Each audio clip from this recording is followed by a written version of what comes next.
relógio já passou dos 49 prometidos pelo árbitro. Cai a chuva. Que tensão. Cobrança de escanteio. Alisson! Alisson!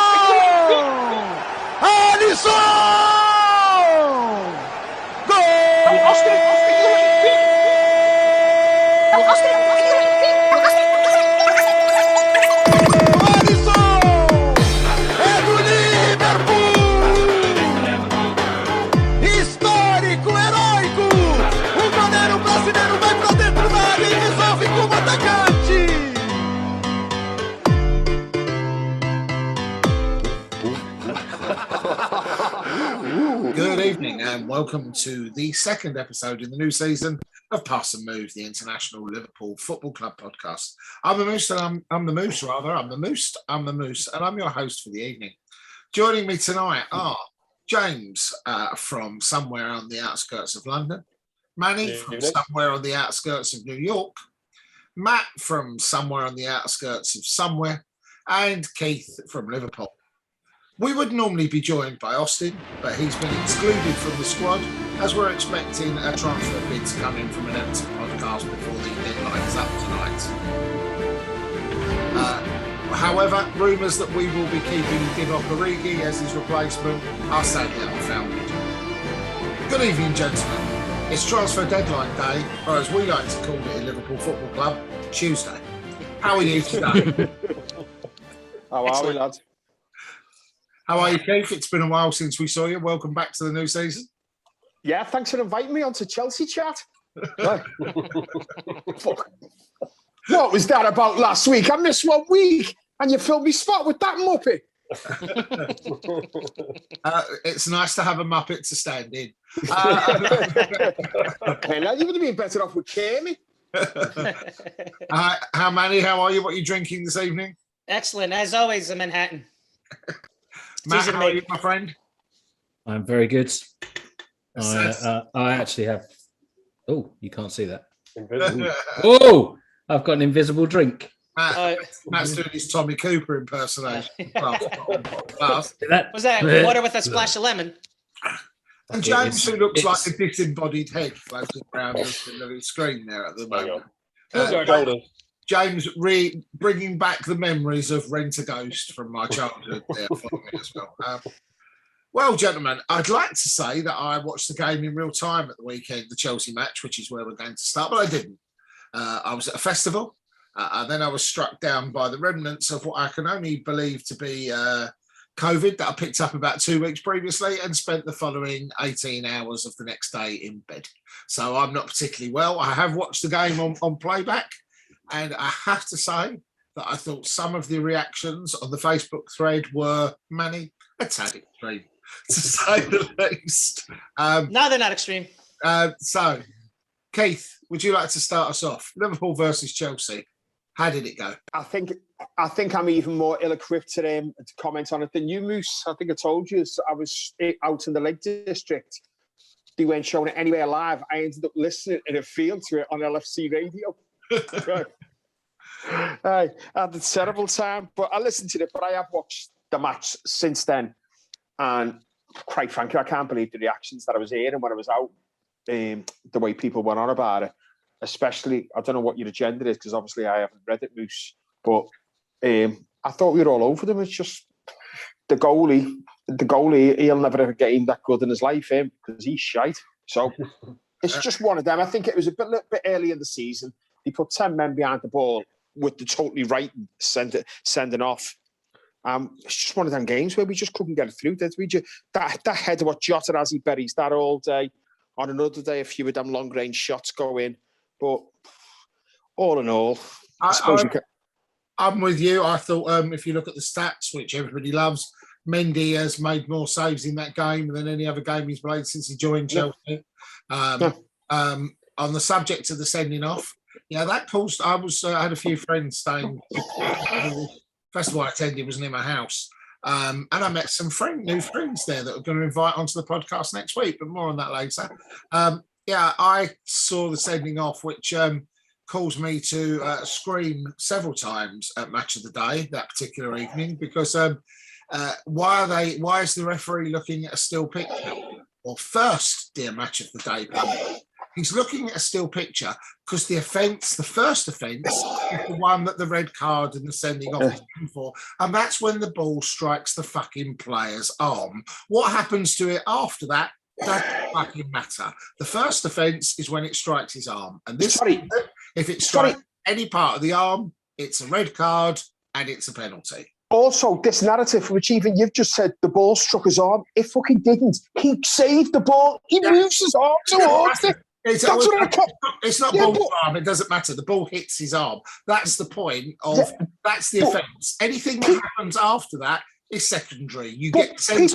It's a bit like stabbing someone after you've killed them. And then, can we look at the second stab, please, as well? Just to confirm it. But yeah. No, but people also saying, it's like he's doubly punished for doing it. So he fucking should be.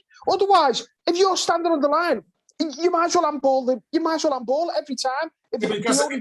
Again, what people say, this whole thing, I love the fact that pundits can roll out so unprepared. Obviously, this is one of James's favourite subjects in life to get involved in as well. Is that they can sit there and say it's double jeopardy. No, gentlemen, it's called the fucking rules. Right now, you may find the rules a tad harsh, but it is the rules. All right, so it's the rules that everybody signed up to play by when that season started. So if you're not aware of the rules, complaining about the rules a bit afterwards, a little bit strong, James, wouldn't you say so? You keep hearing pundits using the phrase intent, and then 5 minutes later someone says, "Oh, well, that's not in the rules," and then they debate it for a further 5 minutes, having established that fact anyway. It was one of the clearest penalties you'll ever see. As you said, the offence is the ball making contact with the arm, and as Keith said, he punched it. Yeah. I mean, I said in the thread, he basically clotheslined it like he was in WWE. Exactly. Yeah. And then was it halftime? You had Jimmy Floyd Hasselbank saying, "Oh, we had to, that happened because he raised his leg." But as he's not a marionette. He should be able to raise his arms and legs independently. It's not Dylan Denver. I don't know. He looks like a Muppet to me. So yeah. Well, it's a clear red card. It's a clear penalty. Dispatched beautifully. Plus, the images on the VAR weren't still. They kept saying they were moving. Yeah, they were moving as he was walking towards the screen.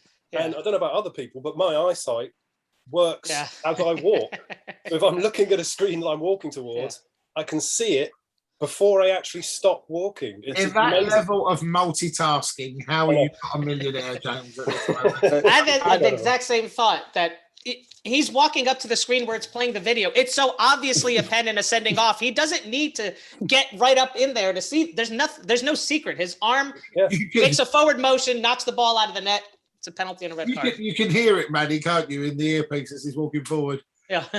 Come and have a look at this. Yeah, just pretend. It's fucking pointless, but just come and have a look at this so they stop fucking moaning, will you please? Come and have a look. I'm sorry, but remember, this is Anthony Taylor. What they're probably saying is here, look, mate, we know you're a biased bastard who doesn't want to give these anything. You need to go and fucking have a look at that like it's a blatant handball. Even you can't deny that. That's a fair point. Yeah, he was probably thinking, fucking can't believe we've got to give these bastards a pen. He was pretty awful the entire match for both sides. You're like, gee, I don't know what match he was watching. It felt like his calls were way off for everyone. Have you seen the foul count in the second half? Yes. Chelsea 13 fouls, Liverpool 0. Liverpool had something like 80% possession. So apparently we can't get fouled.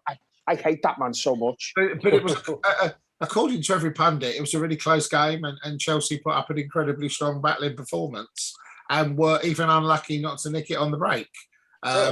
That was just some of the bullshit I read on the Sunday morning on various reports on the game. And then you watch it back and you think to yourself, I'm sorry, I'll be watching the same game. Was it 81% possession in the second half, unsurprisingly? Who was the commentator you were watching Barry from last week? And I love the commentary of the commentary line of Gary Neville. It was a 10-man battling performance. Well, Gary, when you go down to 10 men, a battling performance is pretty much a given. That's a 10-man backs to the wall battling performance. It's pretty much a given. Oh, breaking news just coming in. Bournemouth have made an approach for Austin. and we are apparently discussing sending him down there for a medical. Oh, you're going to fail. What are we getting? A bag of prawn crisps? Do you know what? That's what's telling differences. I think it's because he's gone to Bournemouth in 2 weeks. What did they know? Oh, exactly. Yeah. So obviously, I had a different view on the game from most of the people. I just felt it was 2 points thrown away to have a full half with a man advantage. Yeah. I also felt we didn't do anything to change what wasn't working for most of the match. Chelsea went very compact, put everybody back, and we went narrow and tried to play in through their defense, which was never going to work. So it felt like there was just no other plan other than try to do the same thing over and over and over and over again, which we know year after year doesn't work for us. If people pack in and just sit back, we can't break them down. So there has to be something that takes place rather than just the same old. Andy, I'm going to have to disagree with you because this wasn't like that. Because in all of those ill-fated performances from yesteryear, our shot count was non-existent.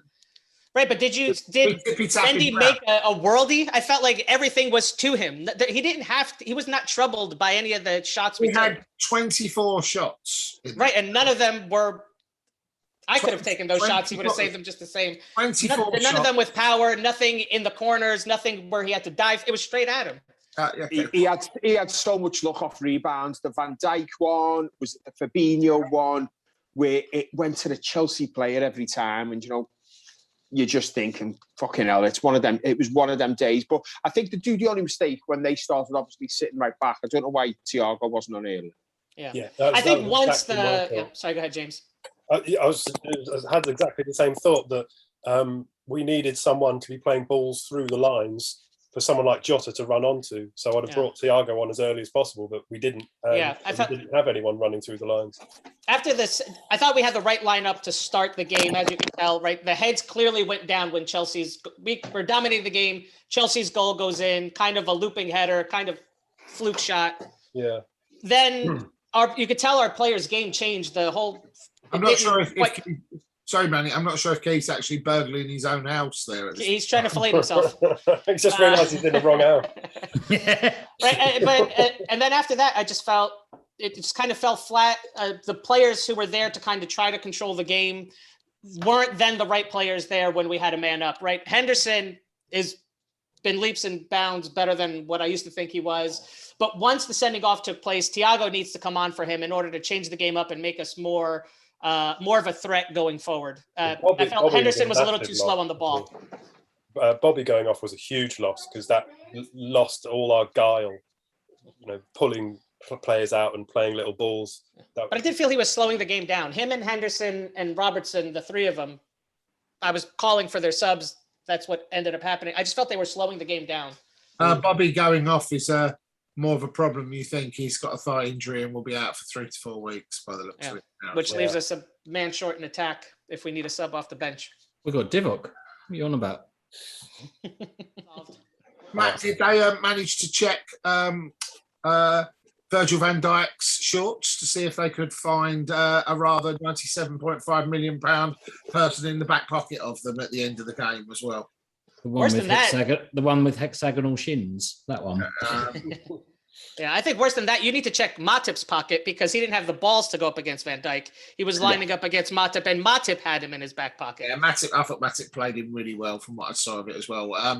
And therefore, predictions come to pass. Flat track bully, and that's what he'll be for the rest of the season. £97.5 million, Keith. What a good spend that's going to turn out to be, isn't it? It's ridiculous, and I'm amazed the plucky little underdogs, according to last week's show, because they invest so much in youth and could come out. But they do. Their entire model is based on investing in youth because that's how they afford £97.5 million. Exactly. They invest in youth to sell it and never play it. Yeah. But again, apparently that's the road that when you read some of our fans, because we're not actually buying one, that's the road that they want to go down just by, people like that, just because they're expensive, who will offer nothing to the team. That was a mad move, then bringing him back. Don't get it at all. Well, I feel most of the signings this summer have been it's a big name, bring them in. I don't see how they fit into the system or how they want to play. There's been a lot of showboat signings in a way. Obviously, you want to see someone coming in, but it's got to be someone who's got to improve your team. I didn't want to spend it out big money, and then we've just got people sitting third place on the fucking bench, have you? Do you know what I mean? Yeah, exactly. And as I think we said last week, if Harvey Elliott's name was Harvey Elliotino and it cost 40 million quid, we'd be over the moon with him, wouldn't we, really? So I think there's him. There's also Cade Gordon, who I think we're going to see a lot of, because do you know what I mean? And you're bringing someone in let's face it, what we'd be looking for now is striker coming in. We're not going to spend anyone first team, because who could possibly improve on them front three at the moment? So you're bringing in a fifth choice striker, aren't you? Would you rather some journeyman taking the cup games, or would you rather that Cade Gordon maybe fulfilling it coming through? Which is the whole plan. I think you do have to weigh up the risk of the injury. But I mean, I looked at the situation. I mean, again, looking at the sainted pundits on Sky and who are pontificating on, well, Liverpool haven't done enough to cover for the Africans Cup, the African Cup of Nations when Salah and Mane go away. Well, firstly, that's presuming Salah and Mane do actually go away, what the situation is in the world. And the second thing is, are you aware of what the fixtures are for the whole period that they're away? We play 2 rounds of the FA Cup, if we're in both of them, that they wouldn't play in anyway. And we have Brentford at home and Crystal Palace away. Now, if you can't afford to do without them, Crystal Palace away is already giving James palpitations. Don't worry, James, it makes me shake. The thought of being 3-0 up there will always make me shake. We fear as well. But in all seriousness, lads, if we can't cope with them for those fixtures with the squad that we have got, then it's a pretty poor state of affairs, really, as well, isn't it? Yeah. So it's been an interesting transfer window. I'm still finding it hysterically funny that you can pay £500,000 a week for a 36-year-old who lives in Michael Jackson's cryogenic chamber half of it. Well, I find that incredibly bizarre, but it's Keith, it's a very Manchester United signing, isn't it? That £500 million, isn't it? It's exactly them, isn't it? What's his salary? Is it like £518,000 a week? Jesus! Wow, yeah, I thought it was $450. That's an expensive statue. Yeah. Exactly. Someone had commented on. That's an expensive statue. Well, he's not going to play defense, that's for sure.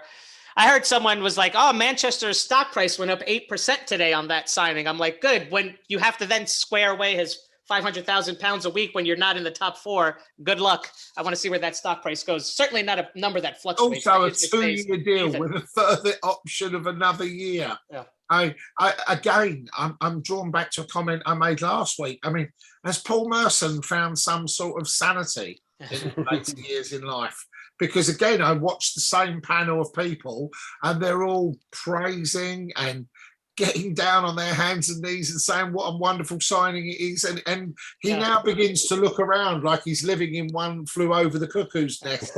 He's quite worked out. What I love about it is it's less time for Greenwood to get on the pitch. He's the same one in the group because he looks around and goes, he's 36 years old. He said, I don't care what you think he can do now. He's 36. I don't care how well he's looked after himself.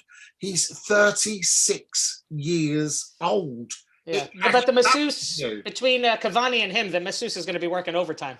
I just can't wait for Gary Neville to do one of his hard-hitting exposés like he did last year. And White Ollie, the total wage of him and Edson Cavani is nearly £750,000 a week. And he says the Glazers don't give them money. £750,000 a week for 2 players who will be probably playing on the bench. Yeah, do you know what I mean? No Glazer out protests this season so far. Strange. Do you know what I mean? Not at all, is it? Do you know what I mean? It doesn't fit in with his narrative, that with Neville, does it? Oh, breaking news. Austin's been offered a new deal. Like Nat Phillips, Doris the Tea Lady, Jordan Henderson, and many others. Austin has been offered a new deal of 7 bottles of Sandwich Well and every second podcast off. Looks like accepted it because he's not been here for the first 2. You can see Austin doing a rundon, can't you, and driving down all the way down to West Brom's training ground at 11:30. Yeah. And last year he was drinking that knockoff French beer, so it's going to be testy between those 2 fine carriers of beer. Going to negotiate you down to 6 bottles of beer. 6 bottles of beer and an Everton season ticket. I'll take the beer.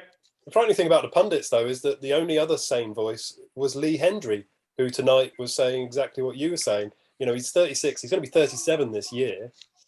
There's no proof that he can still hack it in the Premier League because he's been playing, you know, in the Walking Football League of Serie A, and it's just fantasy land. I think he's going to come back and be doing what Allardyce used to call lollipops all over the pitch. It's just not going to happen.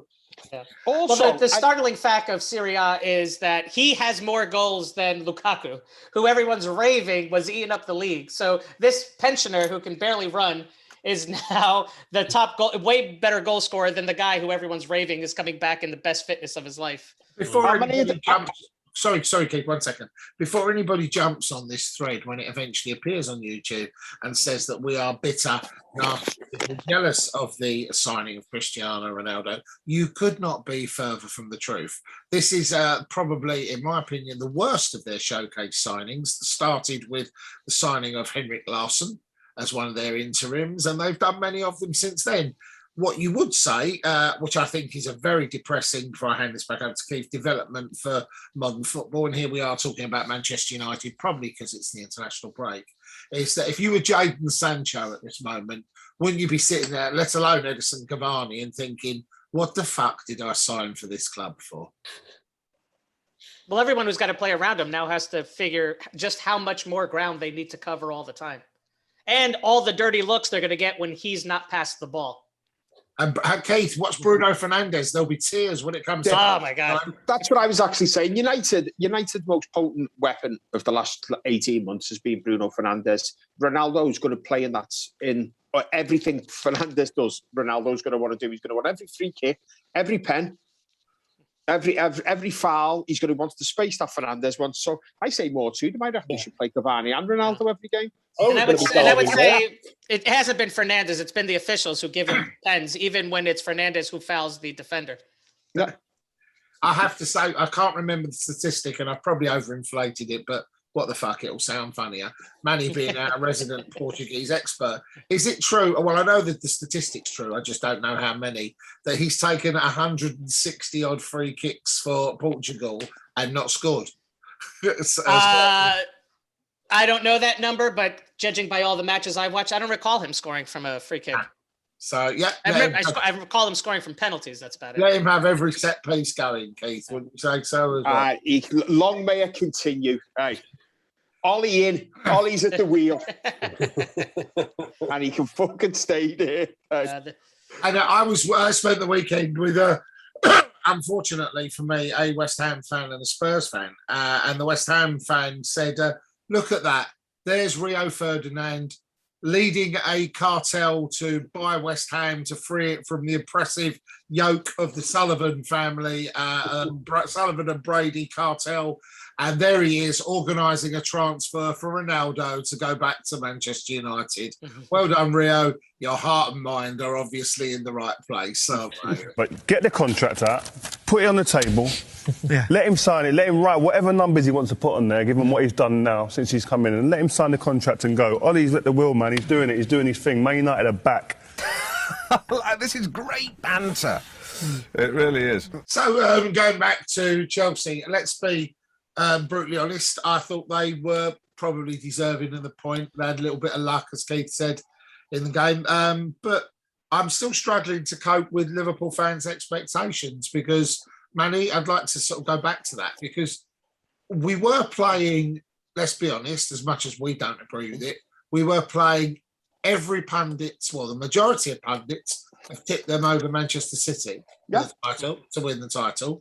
We were playing the current European champions and Super Cup champions, right? We're playing a team bang in form. We're playing a team that have performed fantastically for the last third of the season. They only fell away due to our dogged belligerence in the last couple of games. Matt, I consider it an opportunity lost, but I certainly didn't consider it 2 points dropped at the end of the day. Well, I mean, mathematically, it was 2 points dropped, but yeah, I mean, in the sort of big scheme of things, no, not really, because we're 3 games in. We've got 7 points out of 3 games. So maths being tough there for Matt. You can see he was struggling with getting to the 9.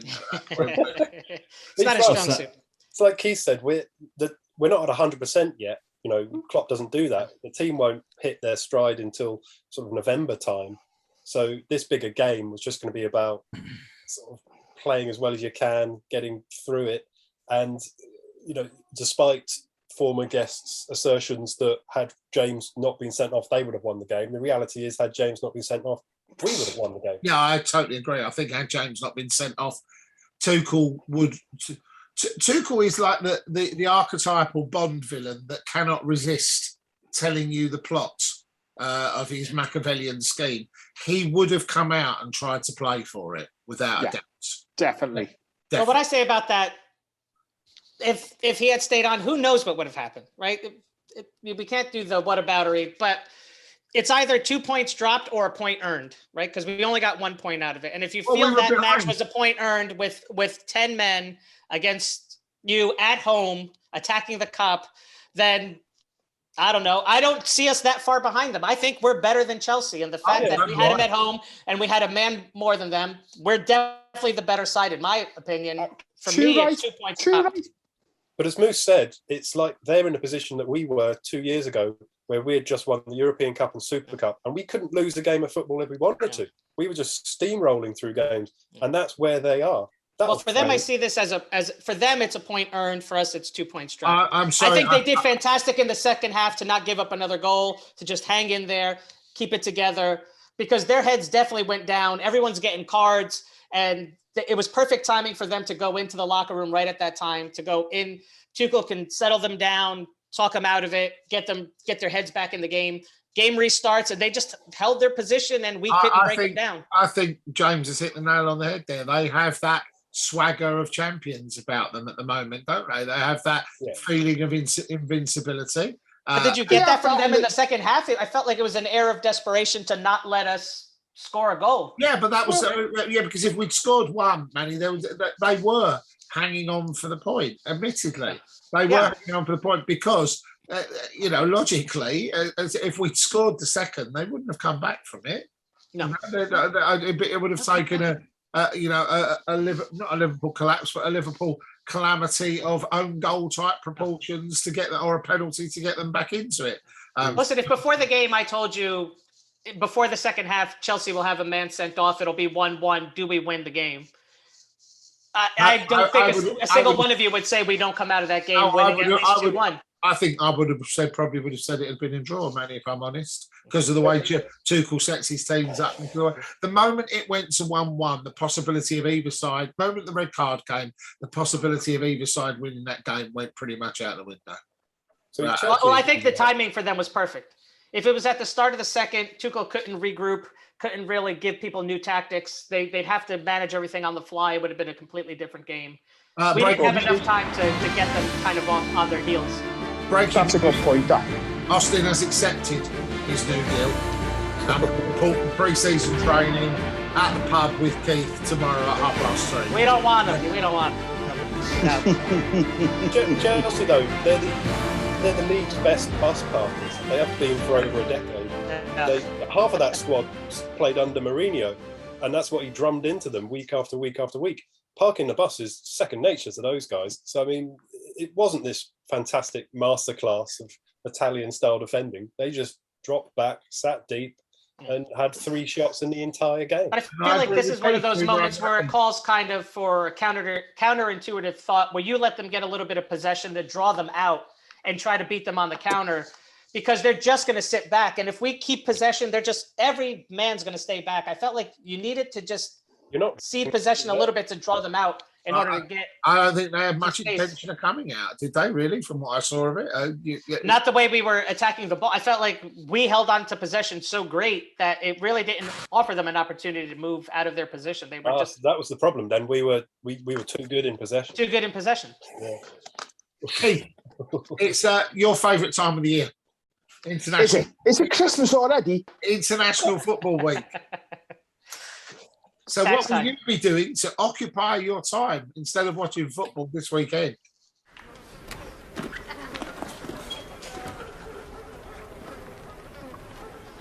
This week, I have been mostly eating Bourbon biscuits. Hey, while we're, because obviously we have very little to talk about in the way of forthcoming Liverpool fixtures for the moment, so I would like to pick up on something because you experienced it. Could you let some of the myriad of Pass and Move listeners know what it's actually like to try and get into the fucking ground at the moment? Oh, Christ, it's fucking ridiculous. Right, Liverpool have started this new ticketing system, which everyone apparently has to move to. Well, that's the excuse they're using it to. So the idea is there's no paper tickets, or you can't purchase a ticket anymore. Everything is it's virtual. Where I suppose if you could just ring up the box office and get your tickets sent to you, that'd be great. Liverpool with tickets at such a premium, you've seen it. If you've got a season ticket, you've got to have friends and family on your ticket.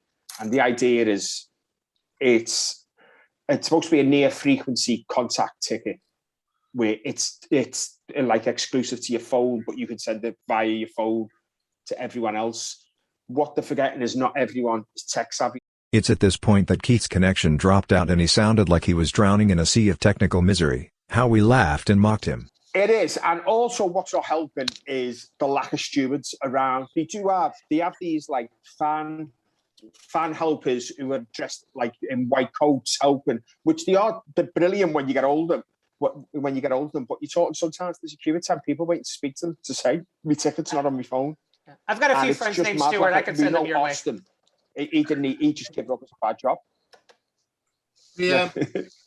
Well, on the subject of badly organised Wi-Fi and badly organised ticketing, as I said, I went to a festival at the weekend where I made the acquaintance of some Liverpudlian gentlemen, and we had to go there and we had to turn up with proof of our COVID certification, so which was also digital. Your tickets were also digital, Keith.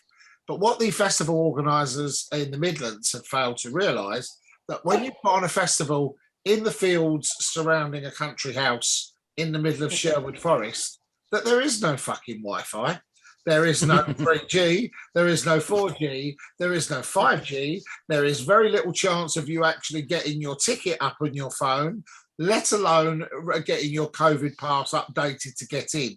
So that worked very efficiently also, to the point where they just basically gave up and waved through anybody that was there at the festival, which was quite hilarious. I then met some chaps that Keith might know. I met the Heighton Fatties, Keith. And if he wasn't frozen, he'd tell you all about it. He would be, yes. He's shocked. He's got into a state of absolute shock at the what, the Heighton Fatties? Exactly. And stops everyone in their tracks. One of the bands appearing were the Farm, James, on the festival as well. And I have to admit, it was obviously a strange festival because it was first one back for an awful lot of people, but everybody really enjoyed it. And I had the bizarre experience of witnessing Peter Hooton smiling. This is, as James will affirm, this is a very rare occurrence, isn't it, James? Peter Hooton actually enjoying himself. It was their first gig back, or second gig back for 18 months, obviously, for many reasons. And he gave these lads a shout out. Now, these guys are the manufacturers of a great number of the banners that travel with Liverpool and appear on the Kop, and were part of the LFC TV documentary flags and banners that were made as well, was recently made. Lovely guys. I'm going to invite them onto the podcast next week. Having said that, we'll now probably have to do that entire explanation again when Keith finally finds his way back into the podcast. It's not. I'm sitting here listening. I've just thought it might be better to turn my video off. I've been listening to you. You have no video again, Mr. Simon. I know, because I've switched it off. Yeah. I'll tell you what. Probably taking up too much bandwidth. It's a good job the Liverpool supporters aren't as tech savvy as you. Yeah. No. And it's great that we decided to go on YouTube this year. So, Keith, are you aware of the Heighton Fatties? The what, mate? The Heighton Fatties. Not in the slightest, do I? He just remembers the fatties from his school. That's about it. No, they're and Doris, Jenny, all of the fatties. Yeah. No, they're the guys that make a lot of the banners, Keith, the travelling banners for the support and things like that. And we're on the on the documentary Flags and Banners. Lovely guys. So I've invited them on the pod in a couple of weeks' time.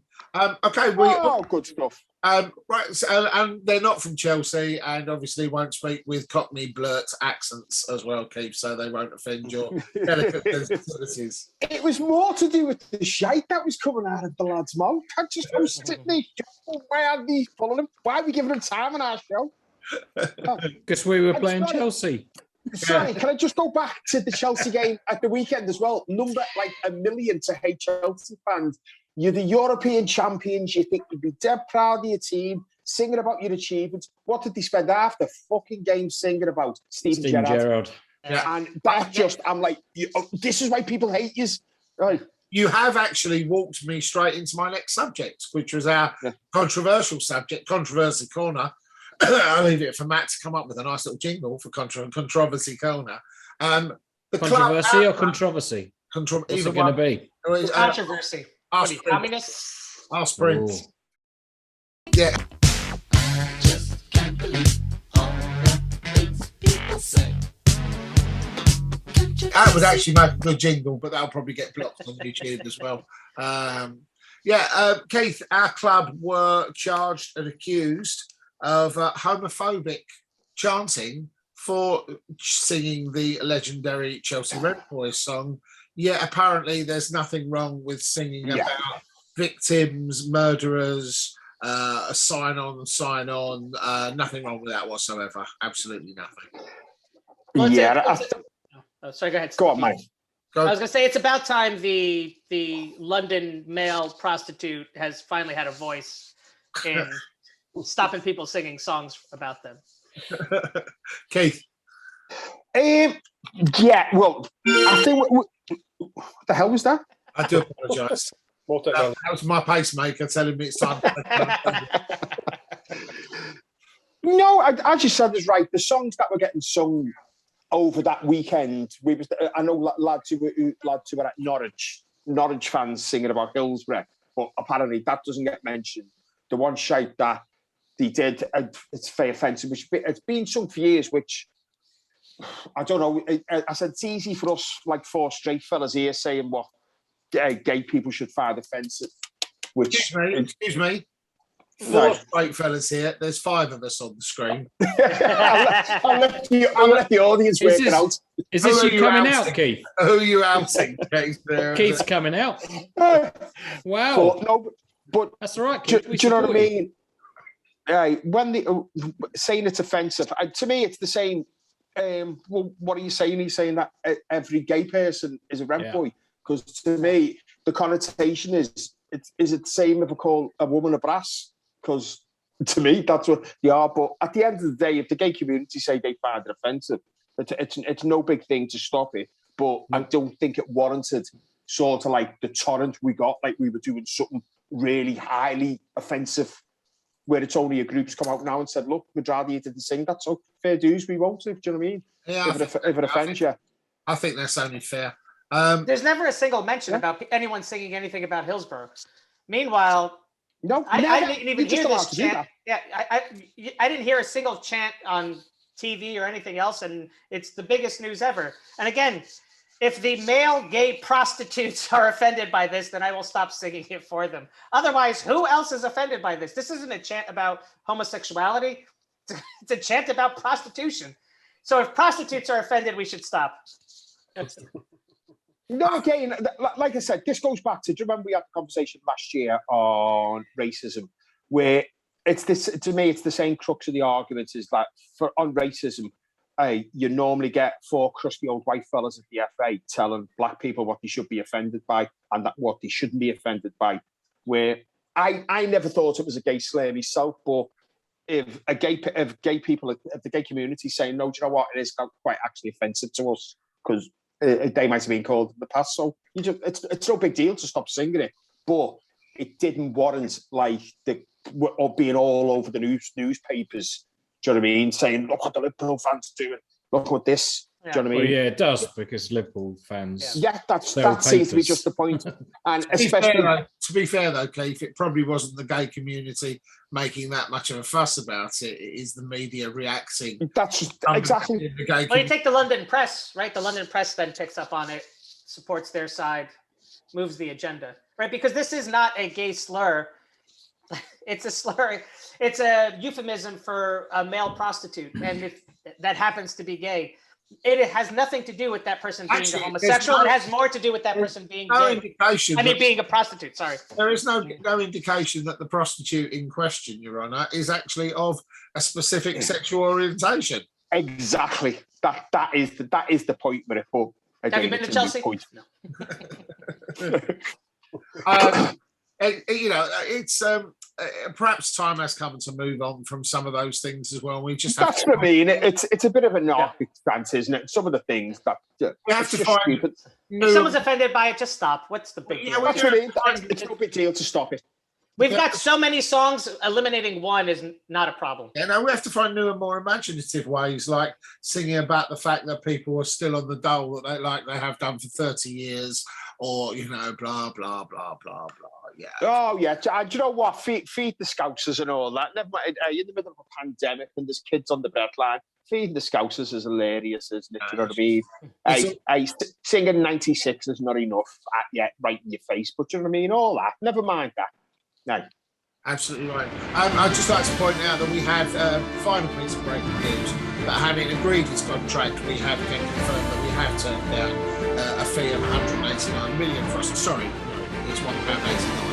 Turned down the fee for Austin to secure his services for the podcast we have this season. We were happy to let him go on a free because we didn't want to take anyone's money. Yeah, I would have taken the pound. Do you reckon he was in Spain last week trying to negotiate a secret deal? He was trying to get Simão here from. I reckon he was actually offering to play for Barcelona now in Austin as well. Like, it's a game. I can do that. It's a job. I can do that. Okay, football in general, gentlemen. As I say, we have not much to talk about on this week's Pass and Move, but it's been fun. Okay, let's have a look at the state of play. Manchester City go into the season without a recognised striker. Billions of pounds worth of other players that they could play in other positions, but without a recognised striker. The non-securing of Harry Kane, did that come as a surprise to most people? Can I just pull you up a little bit there? They do have a recognised striker. They just choose not to play him. Yeah, Gabriel Jesus, basically. Who then comes out and says he should be played on the wing. Oh, bless them. But how does that shape up for the rest of the season? Does that change anybody's thoughts on who's going to finish where? I mean, we're all fairly confident we're going to win the league. Matt's confident we're going to win 8-0 every week, so that shouldn't be too much of a problem. We're fairly confident we were. Although Keith didn't get the chance to vote in that we're going to be pushing or go as far as to win the league. The non-securing of Kane, it didn't come as any great surprise to me or Matt, who's been saying since the transfer news originally broke, he can say what he wants. He can say he wants to play where he wants, Matt. He's got 3 years left on his contract, wasn't it, Matt? You'd said to that as well. So, well, yeah, and his contract was organised by his brother, who has his sports agency based in his house, and his sports agency has one client, his brother. Sounds like a legit operation, that, doesn't it? Yeah, absolutely. No release clause. Straight out of the Rabchin playbook, that one. The old gentleman's agreement in a sport with no gentleman in it. Yeah, that's right. He had a gentleman's agreement.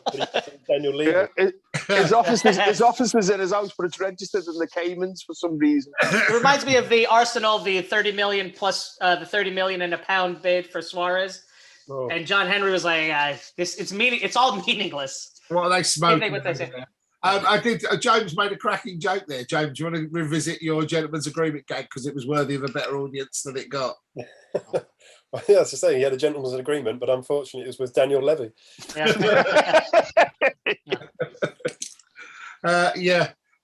So I think it's the playing field hasn't changed. Chelsea will be there or thereabouts I'm with Keith. I think Manchester United are still a mess. They're lacking in midfield. They're definitely lacking at the back. And one great reaction save following a header that hits you in the chest has not converted David De Gea into a magnificent goalkeeper from the blubbering wreck that he's been for the last 4 seasons as well. So, and the fact that your goal came out of a studded challenge that hits the player in the leg, and yet the referee doesn't call it. And they're also coached by a guy whose entire strategy is just tell the good ones to play well. That's his. That's his you tactics. See that, like, they signed Varane and he's straight on into the side. You're like, there's no need for him to learn the system. Like, there's clearly not a system. There is no system. If you can just right, that's what I'm saying. There's no system. Hey, like you said, get out there and you're really good. Go out there and do good things. There is no system. There is no strategy. It's get out there and just do whatever it is you need to be doing. Yeah, there is one very key component that really illustrates the fact that Manchester United have no system. And that is the fact that Fred plays for Manchester United. Every week. It's just... Well, that's because he hasn't got any good lads to put there. Exactly, yeah. That's it. That's his entire system's flawed because he's like, shit, I haven't got any good ones to put there. What do I do? Oh, Fred, he'll do. They've got the Scottish Beckenbauer and McTominay. I mean... Like bacon sandwich, more like. It's literally the pieces of paper he's looking at on the touchline. Solskjaer sometimes says shopping grocery list. No, and it just says Fred M. So I guess right midfield. That'll do. Well, really, that means Fred. Yeah. Yeah.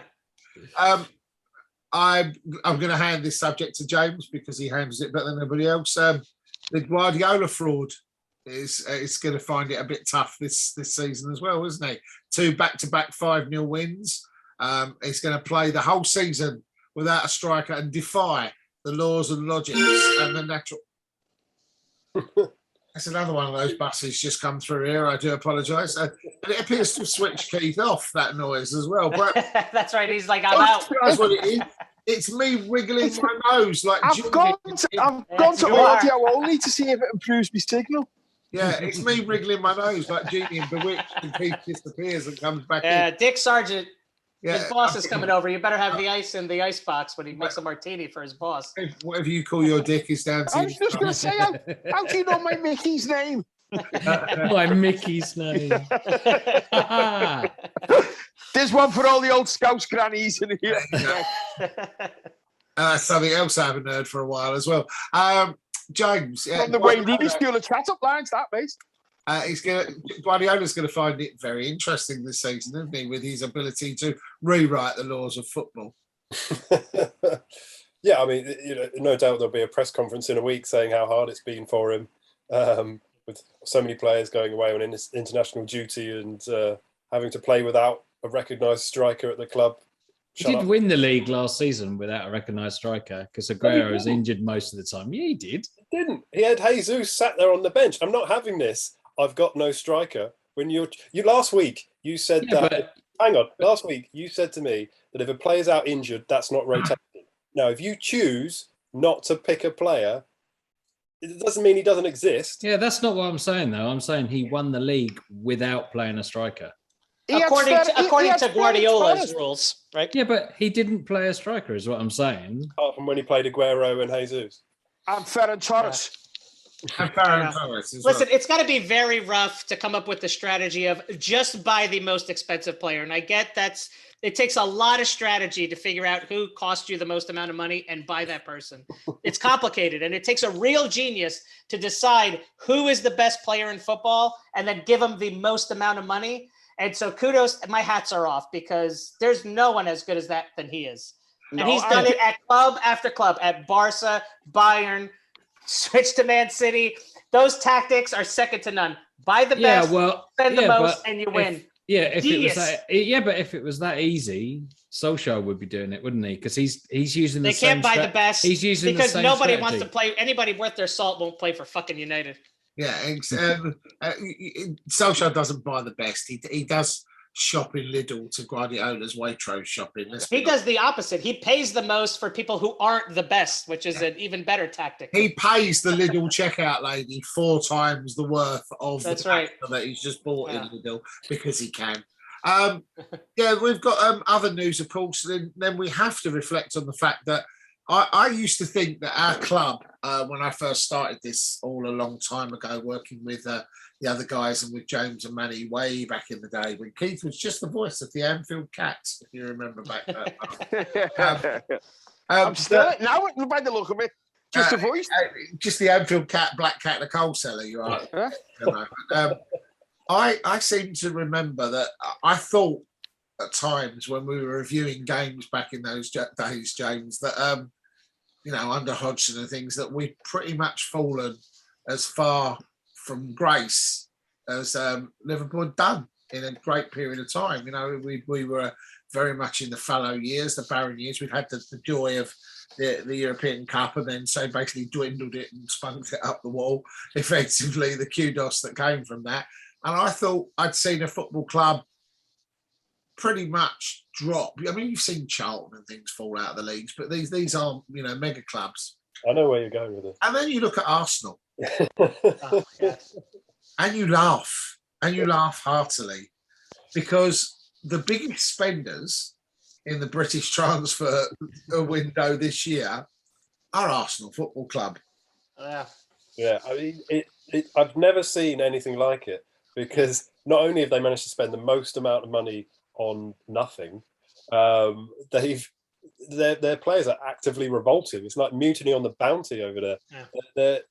They're jumping over the side of that ship as fast as they can. It's incredible to watch players openly slating the club on social media. Maitland-Niles desperate to get away post. I just want to go somewhere and play football for somebody who wants me to play for them. Players are choosing to sign for Newcastle over playing for Arsenal. Yeah, Joe Willett. Yeah. And we all know how bad Newcastle is, right? I look at those. I can't laugh because of the top 4 clubs at the time when I first started watching. They were probably the club that was most respectable. That if we lost to them, like, they play the right style of football, they're a good team. They are just objectively bad, not even subjective. They are really, really bad right now. I can't laugh because I kind of feel bad for them. It's like their transfer policy is awful. Their management is awful. They seem to have no idea where things need to go. Arteta clearly is out of his depth, should not be there. And I don't know. I don't see. I would not be surprised if they got relegated. That's how bad they look. Oh, that won't happen. I agree with James. That won't happen. That won't be allowed to happen. But Arteta will be Jesserton before that even gets remote possibility. So I have a question. How many other sides have lost every game and not scored a goal? Yet. Yeah, only 3 games. I can only go by the games they played. I don't know what they're going to... They can't score a goal to save their life. They can't defend to save their life. They can't keep their head straight in the match. I wouldn't be surprised if they go down. Have Wolves managed to score yet?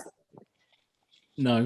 I don't think Wolves have managed to score they haven't either. So that's another one. And that's because they think Adama Traore is good.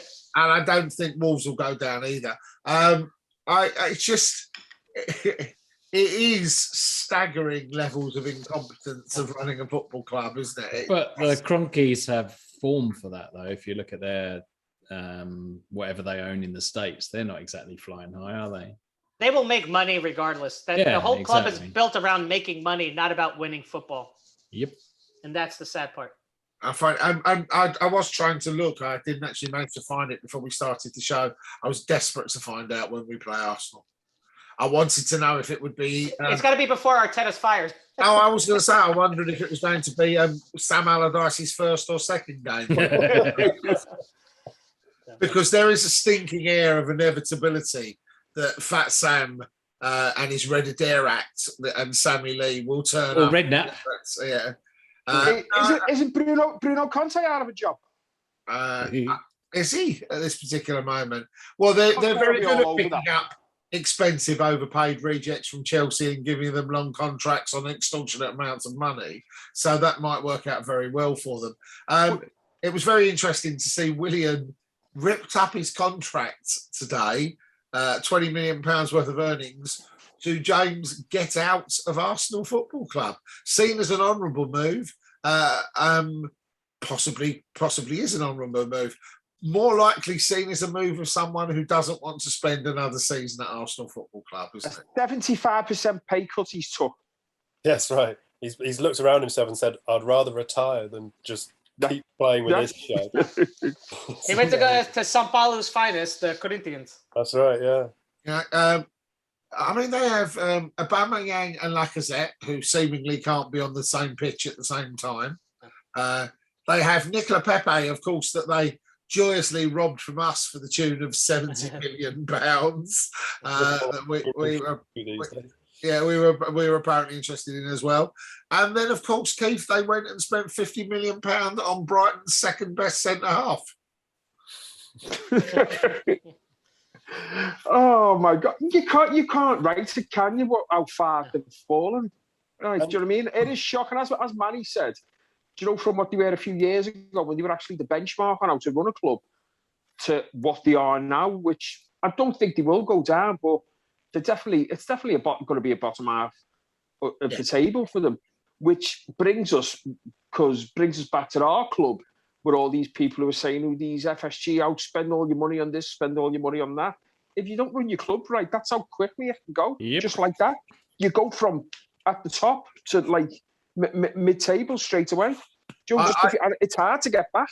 I saw a great program. If you get to see it, it was it's Keane, Carragher, and Neville talking to fans on a one-to-one basis. Unfortunately, it's hosted by some rabid belly. Love Island. It's that guy off Love Island, isn't it? I saw it the other day. It was quite good. It's a great program. And Jamie, and one of the guys from Arsenal TV, James, turns up to be the Arsenal representative. It's the Captain Positive guy, Ty. Ty, the little guy. Yeah. And basically gets into a full-on screaming match with Jamie Carragher, which is absolutely magnificent. Have you not seen that bit yet, man? It's wonderful. To which Jamie Carragher, he says to him, "So, this is Ty. This is the guy from Arsenal's defence. But we have Edu in there, and he's the one responsible for doing transfers." To which Roy Keane asks him, "Where's Edu?" And he says, "He's on holiday at the moment." To which they all fall about laughing. And Jamie Carragher says, "But you keep making stupid mistakes." And he says, "We don't make stupid mistakes. We make mistakes. They're not necessarily stupid mistakes." Carragher's response is, "Signing rejects from Chelsea and giving them 400 grand a week is a stupid mistake." And he said, "So are you currently now Arsenal sporting director?" And he went, "No, I'm here. I'm not on holiday." Well, if you look at a side that thinks David Luiz is the answer to their defensive woes, has to be the stupidest group of people ever assembled. Yeah. then to re-sign him. Yeah. Resign, exactly. You know how calamitous he is, and then you re-sign him. It's incompetence. That's the only way I can describe it. It has to be incompetence. The mistakes that they made is laughable. Manny, you have to be fair. They probably looked down and thought, "No, he couldn't really have been that shit, could he? Let's give him another go just to find out, shall we?" When they got Leno in, at the same time that we got Alisson and Man City got Edison, that's it. They were saying that he was in the same league. Yeah. I mean, well, he was. And then they go and sell their better keeper. He played in the same league. It doesn't necessarily. They played in the same league. Yeah. There's a definition problem there. And then they sold their better keeper to West Ham, and look how well they're doing. That's crazy. Perhaps the curse of Aaron Ramsdale may yet prove to be true. Right, because that's the kind of calamitous mistakes they made. You're looking at what I'm looking at. Another Arsenal player has just jumped ship. Hector Bellerin has just joined Real Betis. Wow. Hector Bellerin.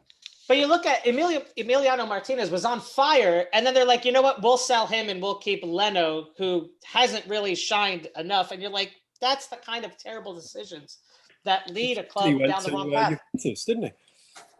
Oh, dear. 25 minutes to go, and Kylian Mbappe is still not signed for Liverpool. He's waiting for the summer. He's so he can get him on free. late, isn't he? I'm personally shocked and appalled at this terrible state of affairs. LeBron James gave him a call and said, just hang until the summer. Yeah. We're going to get you some Nike money. I'll share some of my NBA salary with you. You come join Liverpool. There's a gentleman's agreement there, and it's not Daniel Levy behind it, so you know it's real. I personally, I think we should start the FSG out campaign. You heard it straight here first. Matt, you're joining the bandwagon. Matt started that last year. Transfer deadline day has been totally ruined, hasn't it, Keith? Our fun. We haven't been at a transfer deadline day party. We had all the nibbles ready, and we haven't got anybody to celebrate. Looks like Harder Turan is still out. All's we're left is one of the best football teams you'll see. A manager where everyone else wants. But Christ, what could have been? I do remember. I mean, James has just disappeared again. Obviously, he's got to go for a medical. I do remember. He's signing for Arsenal. Recording one podcast. I think Keith might have even been a guest on it as well. On another transfer deadline day. Keith, you remember the one where they turned the lights off and Brendan came out of Millwood and they actually turned the lights off and went home with the Sky guys. James, I'm sure will remember that. I remember that one. Yeah. Who was it? They turned the lights off and Brendan came out and everybody went home with the Sky guys still stood in the gates. And it was like 7:30 in the evening or something as well. Was that the year there was a rumoured transfer coming in as well? I don't know if everyone was the same as not as big as the Van Backen one. Someone's coming in. He's not, we're going home. Wonderful. It's season to be was what the season to be. I'd like to come back to finally with the last subject, because we've had quite a nice giggle tonight because of the lack of football to really cover. The new deals.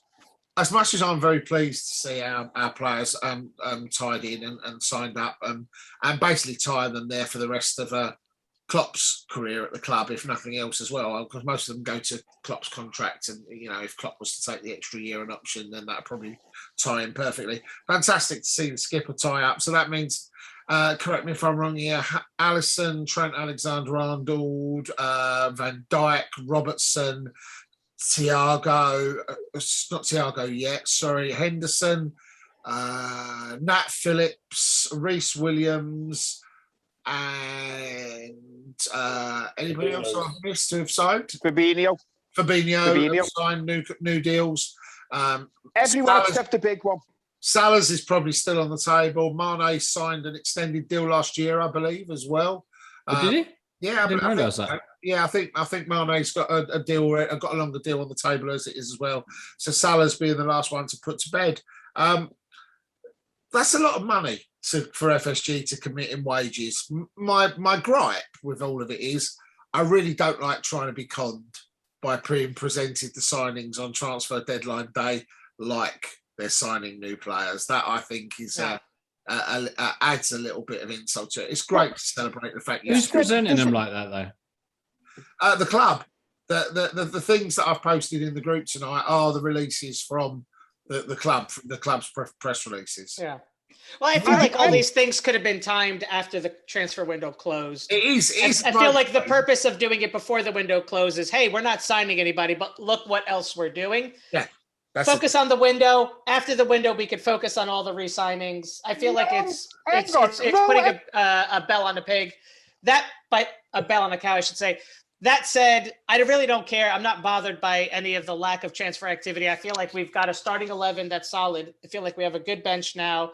And if you recall, the last time we didn't spend in the summer, we signed Van Dijk in January. So I feel like there's money now in the kitty to pay for anybody we need in January. I do come back to the fact that we obviously didn't get who Klopp wanted.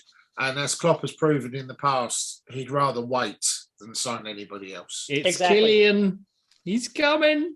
Why would he want to go to Real Madrid? There's no glory there. Hey, sorry, Joe, going back to what you just said then, I think that's bullshit about you saying you're moaning about they should be announcing the signings. Why shouldn't they? No one's saying they're a substitute for like new players.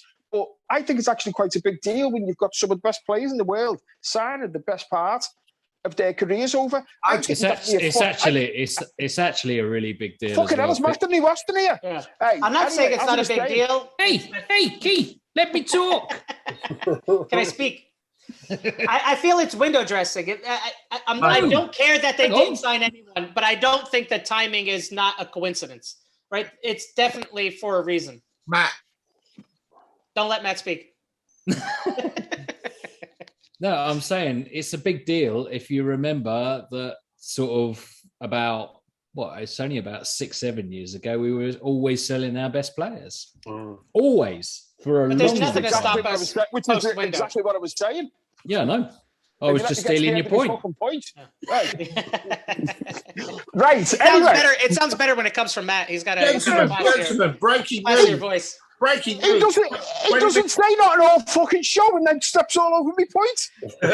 Well, when there's no video, you don't really get a say. That's Exactly. the rules we decided. You're just a disembodied head. 20 minutes to go, and although we there he is. 20 minutes to go, and although we had rumours that Austin had in fact accepted his new deal, apparently he's just gone for a beer with the lads from the Anfield Rap. So oh my God! It's not that French one. It's not that French knockoff. They couldn't keep up with his drinking. It's not even 1664. What other French beer is there?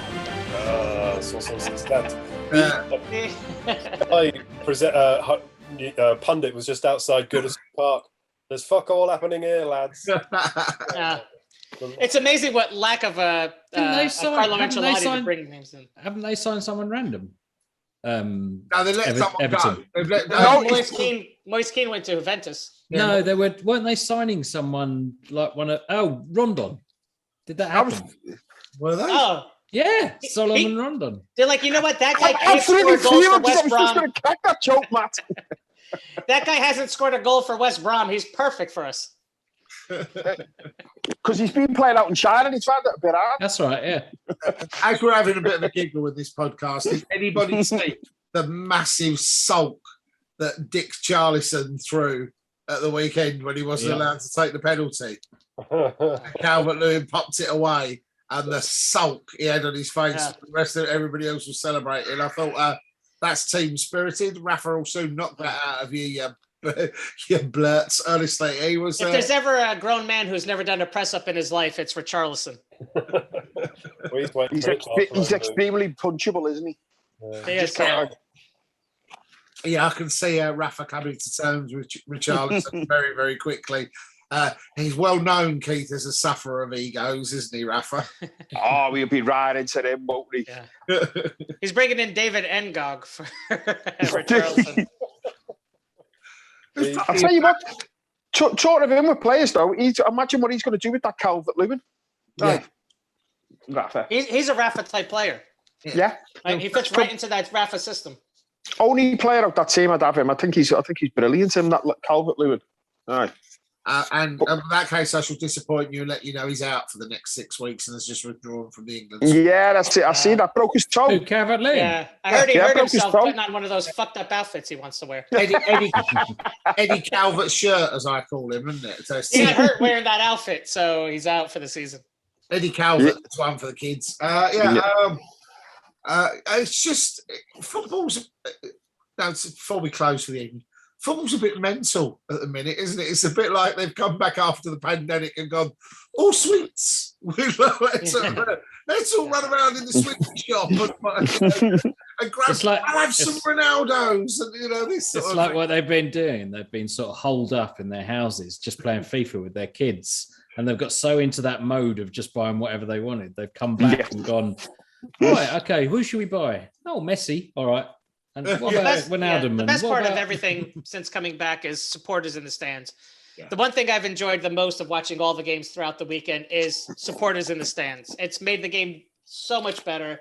And I feel like it's really going to be a really close run for the top four. I think it's going to be really tight. I have to say, the one thing I've enjoyed, Manny, over the weekend about watching all the games that slightly pipped supporters in the stands was Arsenal ended up at the bottom of the league with no points. I think that's probably the most hysterical situation. 0 points and goal differential. Right. It wouldn't matter who's near them. It's the first time in 67 years that they've started the season this bad.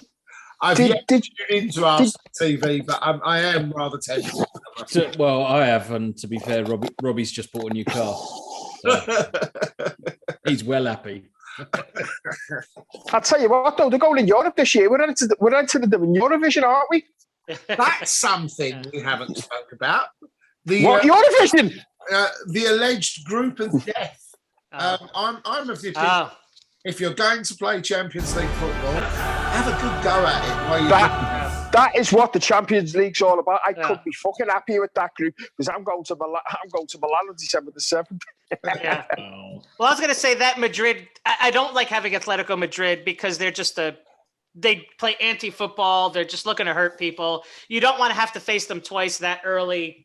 I'd like them in the knockout stage, not in the group stage.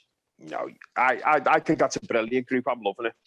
Proper European group. As I mentioned at the time, Porto are nothing like most Portuguese people. They'll just fall over and roll Keith, over. are you going to Porto again this year? Otherwise, I might meet you there. I'm really thinking about it. Milan's the one I really want to do. I want to go to San Siro before they knock it down. Because I could teach you some choice Portuguese curse words. So that's all right. I know enough in English, mate. I get by. That's where Austin was trying to go, but he ended up in Spain by mistake. And I thought it was fascinating, James, wasn't it, that Manchester United got to play both Lidl, Tesco's and Aldi in their group, really, didn't they, as well? You have to wonder about who put the balls in the pots this year, because I still say they don't come top of the group, so it'll be more shame upon them. I totally get the idea that you want to play the glamour ties and the Champions League, and we've got big names, and that's great. But it would be nice to just breeze through the groups for once, and be. Who says we're not going to breeze through it? I mean, Milan haven't been in the Champions League for years. So I think people are giving Milan a lot more credit than they deserve. I would say name. Atletico is the one side I would not want in our group simply because they're dirty. I see injuries and unnecessary, they play a very hard game. It's the one group you wouldn't want in your group stage, but I'm not worried about the other sides in our group. I'm not saying it's going to be like super hard. If we don't go through, that's our fault. But it just sticks in the throat a bit that United and City get another bye through. The thing is that but look at their group and look at ours. Haven't City got PSG? But I would say add to that, Milan no longer have Donnarumma. He's over at PSG. So Milan is not the team they were or who they were because of their. I couldn't understand, although I was out at the time the draw was made. I can't understand coefficient-wise why. Can someone explain to me why we ended up at that level of potential pot pulling as well? Because I find that rather odd as recent winners that we were. We were in pot 3, weren't we? Yeah, around with all of those particular groups. Especially finishing above Chelsea. You would have thought with our coefficient we'd end up in pot 1, but. Well, Chelsea obviously more recent champions, obviously, than us, I suppose. If you're reigning champions, you go straight in pot 1. So do you? Sorry. Yes. That makes sense. Thinking about it, they probably would have had our places as English, so that would have moved us down further. We're sitting here thinking it's because they finished third, but obviously they were, of course. As the winners, they probably pip us in the spot. Exactly. That makes sense. And I'd like to know what pot you have to get in to play the 3 retail giants. That was all, really, because I find that as per usual. The pot where you're the media darling despite winning nothing. We do sound like typical to a bitter, don't we? Sound like listen, I hate everyone. I hate our own side, let alone everybody else. I hate the other sides way more than I hate us. So. But Champions League football kicks in very shortly. It's they've extended the group period as well considerably by the looks of it as well. It goes on for quite some time. There's a lot more gap between the fixtures. Last game's December the 7th. Yeah, but it just seems that they've spaced the fixtures out rather than it used to be fixture, week off, fixture. I don't think it's like from what I looked at this season. It gives you way for more time to get gold Rolexes from the lesser players. Allegedly. So as we stroll into the last 10 minutes of the transfer window, I can tell you that Arsenal have signed Takahiro Tomiyasu from Bologna. Obviously a stellar player. Comes with an enormous reputation of being from Bologna.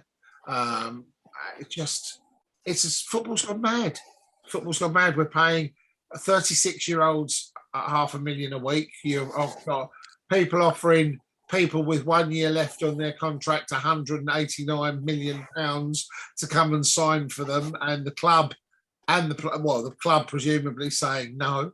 Like that kid in the sweet shop that you mentioned, because they're basically going, "Oh, I've got 10p left." I would say the sad part about Arsenal is the cachet of living in London, plus coming to a storied club, and then also being probably walking straight into the starting 11. None of that is drawing a big name player from another club. They've gone for the 5 hubba bubbas, haven't they, James? Haven't they, to fill the bag up, haven't they? It doesn't make sense. You know, we'll have 5 hubba bubbas to fill the bag. And do you know what? As mad as this transfer window's been, all the crazy transfers, not one fucker's still coming for Diva. No.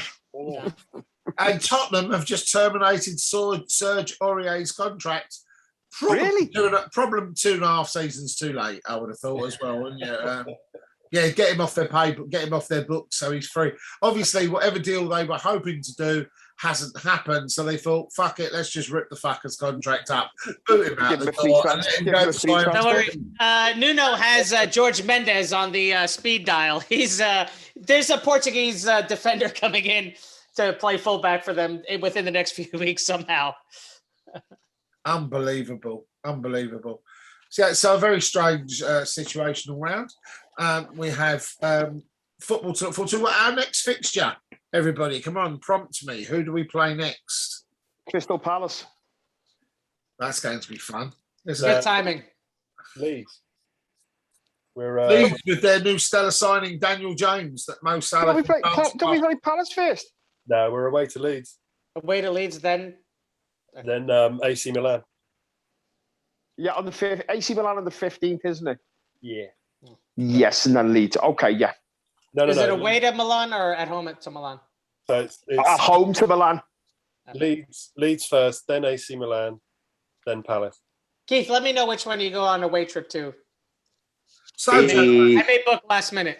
Next week, to give you a bit of a heads up, we will be having an interview, hopefully with some guests. Otherwise, I'll be interviewing one of you lot, and that'll be pretty much a waste of time.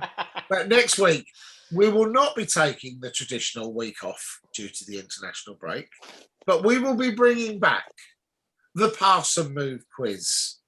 Matt can't play that. I'm done with this cheating. Do you know what? No. Hey, as well as being back with a new background to match everyone else, it'll be a week later because I'm going away for my daughter's birthday next week. So are you not here again next week? Ah, darn. I'm not here again, mate. I am going to be in the sunny climes of Scotland next week. Can we have a word with HR to see who agreed this in his contract? Yeah. All right, so it's me and James, and all the questions are about cycling, right? It's you, James, and Austin. How do you repair a flat on a multi-speed bicycle? Quickly, James, quick. Fresh from his new deal, Austin will be there. So we're having a change in team captains this year as well. Owing to his stellar underperformance, Keith has been relegated from the position of team captain. A deadline day shocker. And the team captains will be Manny versus Matt next year. We're going to break up. The cheater versus the guy who knows nothing. Awesome. We'll see what wins. Do cheaters actually win? We'll prove out that old proverb. Will cheaters actually win? There's a question for Pep Guardiola. And on that... Well, then the answer is yes. And on that bombshell, as they used to say on a programme about cars presented by another load of old farts, this has been Pass and Move. I've been Moose, you've been James, Matt, Manny and Keith. Thank you very much for joining us this evening, gentlemen. We will see you on the other side. And this week, I'm going to press the end record button and not the end meeting button and leave you all hanging like I did last week. There you go. Yeah, we had important things to say. So, gentlemen, we shall see you next week for the Pass and Move quiz special. And as I will be engaging Matt to help me write the questions, there's a fairly good chance he might do quite well in the quiz. Good night, guys. See you next week. See you later. Up to the Reds. Ciao. Bye.